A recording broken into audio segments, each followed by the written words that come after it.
You're listening to Michael Savage. Coming up at 3, it's Mark Levin on Talk Radio 560 KSFO.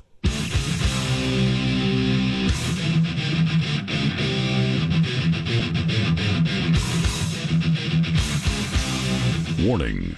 The Savage Nation contains adult language, adult content, psychological nudity. Listener discretion is advised.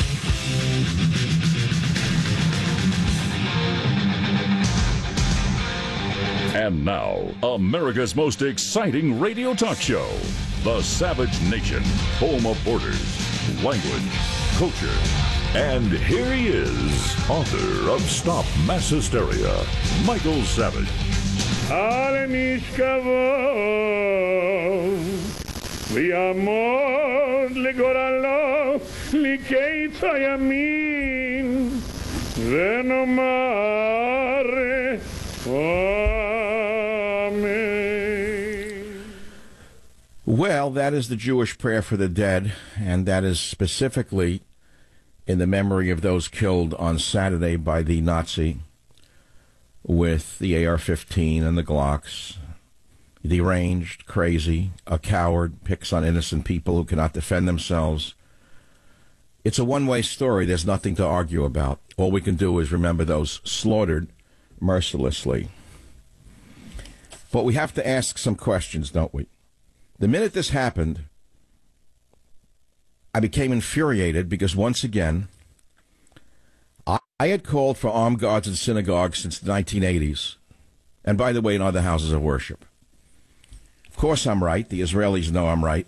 Only the American progressive thinks I'm wrong. And so you look back, if you remember the black church in Charleston, South Carolina, in June 17th of 2015, when a maniac went in and killed 9 black people. Nice old people, black church, Charleston, South Carolina, goes in and shoots them, Dylan Roof. And happily did he confess to the massacre at Emmanuel African Methodist Episcopal Church. Went in there and killed him. Said Roof, whatever his name was, Dylan Roof. And so after that, many churches started to have armed guards in them. And yet there were shootings in churches after that. For example, I remember there was one recently a couple of years ago, I think in Texas. So the logical conclusion is armed guards in synagogues and other houses of worship. I put that up on October 27th. And of course, the liberals went berserk. Well, you can't argue with insane people. All I kept saying was, look at the Israelis. They have the Torah in one hand and a machine gun in the other. That still doesn't influence them in any way because liberalism is a blind faith in progressivism. And progressivism has nothing to do with God and nothing to do with religion, by the way.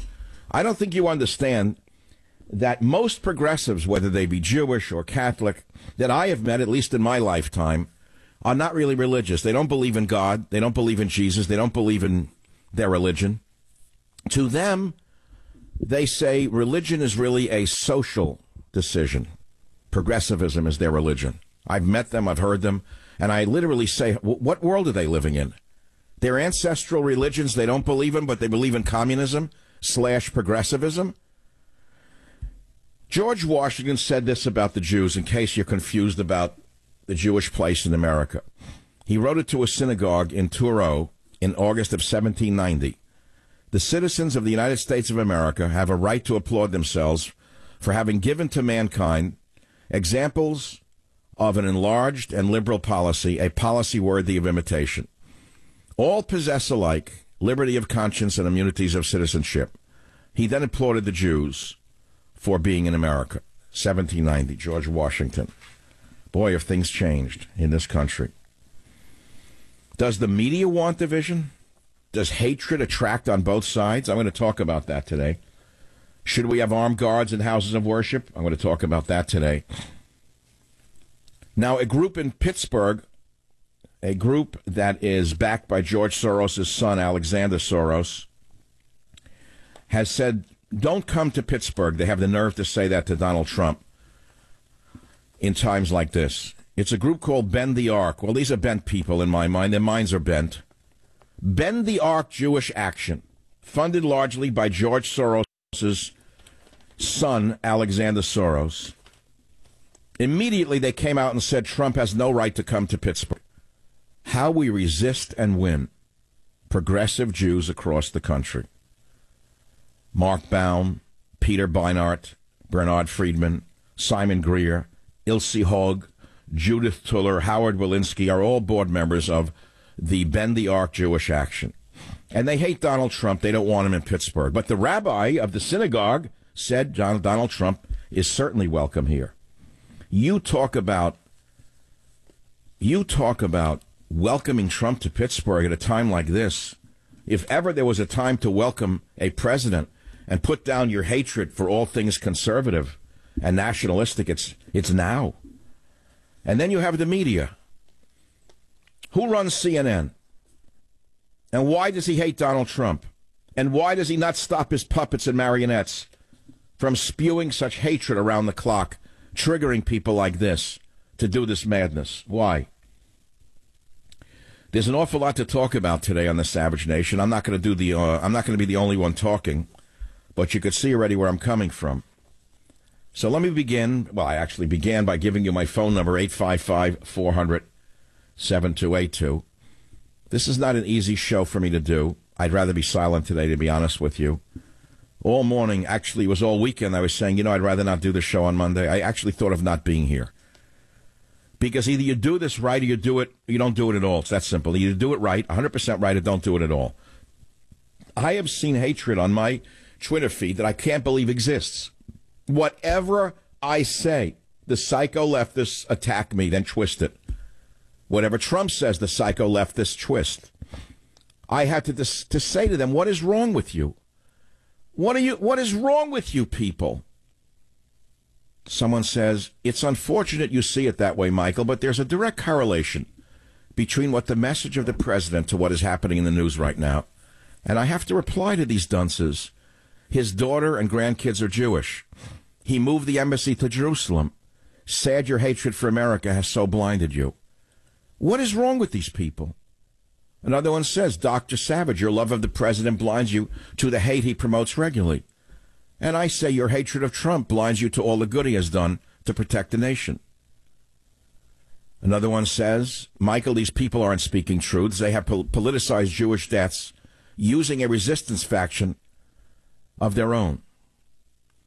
The hatred of the president is so overwhelming to these people that they don't even know their own religion. And to think that George Soros' son, Alexander Soros, would not disavow language like this on a day like today. To make believe that these far-left, quote, progressive Jews speak for all Jews and for Pittsburgh is actually nauseating. Does the media want division? Does hatred attract on both sides? Well, I'll let you decide. I mean, last week, the nation was captivated as the search for the man responsible for sending multiple inept pipe bombs ended in Florida with the arrest of Cesar Sayak Jr. Then on Saturday, we were horrified to watch the attack that took the lives of 11 Jewish people at the Tree of Life Synagogue in Pittsburgh as the gunman opened fire and yelled, all these Jews need to die. We are witnessing violent atrocities and acts of aggression at an alarming rate as the fault lines of our society are exploited by the media, from our racial differences to our political affiliations. In my latest book, Stop Mass Hysteria, and yes, I will quote my book, I caution readers about the gravity of hatred, and I try to warn you. And I wrote this as my opening line. Hatred is in the air. We are living in an age of hate, in which mental pollution is worse than air pollution.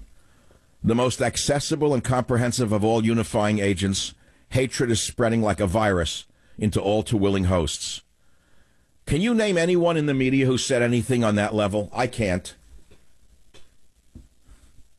It's now mainstream, this hatred on CNN and MSNBC. Fox does not use hatred as a unifying principle. But the news czar of CNN was apparently raised on the mother's milk of hatred, because it's all that his marionettes spew.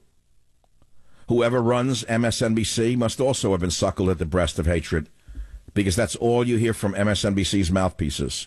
It is their stock and trade, trying to blame Trump for a Nazi's bloodbath? Now you know which side you're on by who you hate, not who you love. If you hate Trump, you also hate white people, with impunity, by the way. From there, you conclude that all people who voted for Trump are racists, which on its face is ludicrous. But your unhinged hatred and anger allow you to believe it, and you go on watching and listening to hate shows which preach that anything they disapprove of is racist and bigoted. I have tried to warn America against hatred. Recognizing hate from those on the other side of the aisle is simple. But as I described the opening pages of Stop Mass Hysteria, hatred can be infectious and most difficult to self-diagnose. From my point of view, we clearly see the hatred on the left and in the liberal media. But I fear that the conservative media equally benefits from these tactics. Could this be why they chose not to talk about my publication, Stop Mass Hysteria? And forget the book. Forget the book for a minute. It's the words, for God's sakes. Is it because I said stop mass hysteria that Murdoch's marionettes doesn't want anyone to hear it because I said stop mass hysteria? Is it because they like mass hysteria? Because the book does not fit the narrative of Murdoch's marionettes? Could it be that the right wing also has no interest in unity or peace? Never forget the media is in the business of causing dissension, in sowing division between us. But now their rhetoric has wrought tragedy. Their constant coverage is engineered to polarize and ferment prejudices while denying any wrongdoing and painting themselves as the beacons of truth. Before the consequences of hate divide us any further, we have to go back to what Benjamin Franklin said, which is the line I used to end my book. Benjamin Franklin said, as he signed the Declaration of Independence, he said the following: "We must indeed all hang together, or most assuredly we shall all hang separately." I'll be back in a minute. Join the